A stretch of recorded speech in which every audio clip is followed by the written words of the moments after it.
이러한 갈등은 사람의 노력으로는 어느 정도는 해소가 됩니다. 그러나 일시적으로 잠재울 수 있을지언정 근원적으로 영원토록 평화의 문제를, 갈등의 문제를 해결하지 못합니다.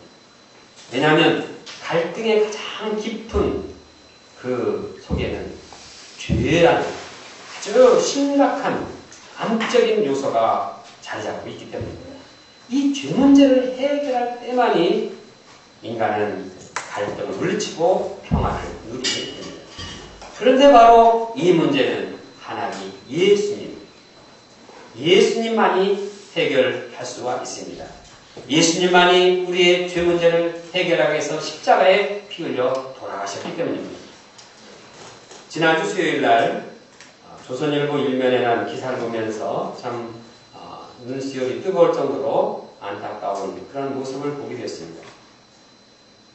그것은 그 내용은 다음과 같습니다.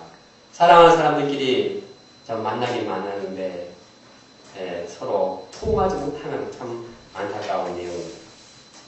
한 중국 여인이 일본에 갔다가 이제 한국에 들리려고 입국을 했습니다. 남편을 만나려고 했습니다.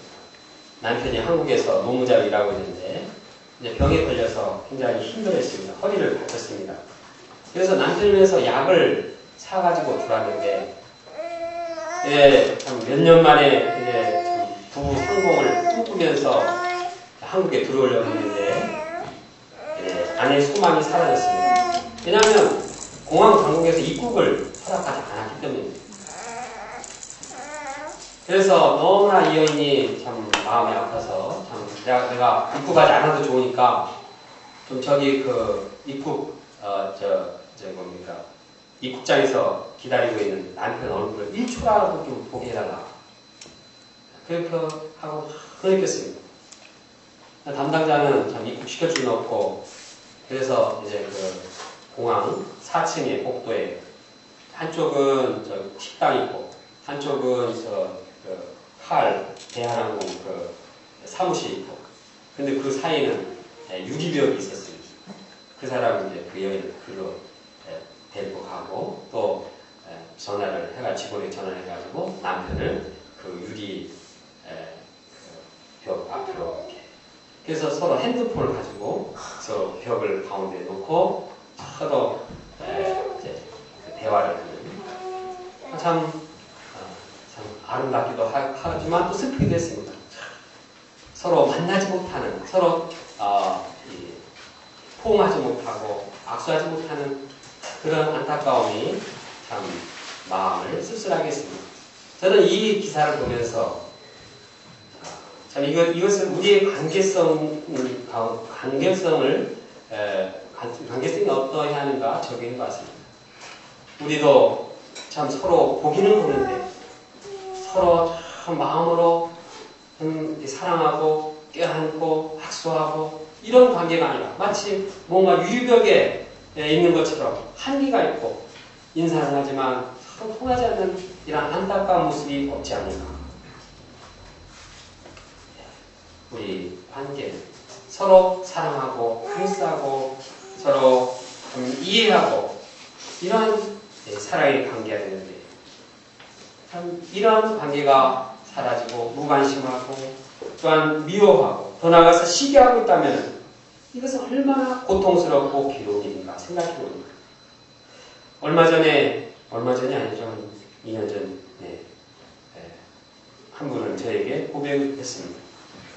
교회에서 서로 사랑하고 화목하지 못한 것처럼 자신을 숨막히게 하는 일이 없다. 정말 이처럼 괴롭게 하는 것은 없습니다.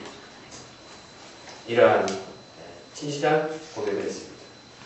우리에게 있어서 여러 가지 문제가 있지만 사람과 사람 사이에 평화를 주지 못하고 사람과 사람 사이에 사랑을 주지 못하는 문제는 가장 심각하고 참 괴로운 문제입니다.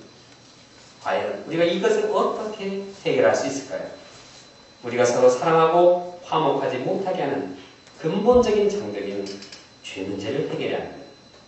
그것이 이기심이 될 수 있고 그것이 시기심이 될 수 있고 그것이 경쟁이 될 수 있고 그것이 어떤 죄 문제가 죄 문제를 해결할 때 이 문제가 근원적으로 해결됩니다. 예수님은 자신이 희생함으로써 죄의 장벽을 모두 다 허무셨습니다. 그동안 우리 교회자들 간에 갈등이 풀리지 않아 마음고생을 하기도 했습니다. 그러나 하나님이 오신 예수님을 영접함으로 우리가 서로를 더욱 사랑하고 이해함으로써 점점 회복되어 가게 된 것을 감사합니다. 앞으로도 하나님 예수님께서 우리 마음 가운데 함께 하심으로 인해서 우리 마음속 깊은 곳에 평화가 넘치고 우리 교육자들 가운데 평강의 은혜가 넘치기를 기도합니다. 예수님의 도우심으로 서로 사랑하고 화해함으로써 뜨거운 사랑의 공동체로 성장하게 될 것을 믿습니다. 우리 사이에 막힌 담이 있을 때 예수님으로 말미암아 화목해 되는 역사가 있기를 간절히 기도합니다. 2008년 성탄을 맞이해서 평강의 왕 예수님의 다짐을 가짐으로써 하나님으로 더불어 화평을 누리기를 간절히 기도합니다. 그러면 하나님 오신 예수님은 어떤 분이시기에 우리를 평화로 다스릴 수 있습니까? 첫째, 하나님 예수님은 기묘자여 모사가 되십니다. 한글 개혁성경에는 기묘자와 모사를 둘로 번역했습니다. NIV 영어 성경에는 놀라운 상담자, 원더풀 카운셀러라고 번역했습니다. 예수님은 당신의 광대하신 지혜로서 우리 인생의 계획을 세워주시고 조언하심으로써 우리를 다스리시는 놀라운 경영자이십니다. 세상에는 참으로 풀리지 않는 많은 난제들이 있습니다. 인간의 지혜로는 해결되지 않는 문제들이 산적되어 있습니다. 교육 문제, 청소년 실업 문제, 부동산 문제, 경제 문제 등 난제들이 한두 가지가 아닙니다. 참으로 나라와 직장이나 학교나 가정이나 단체나 개인이나 난제를 해결할 놀라운 경영자가 필요합니다.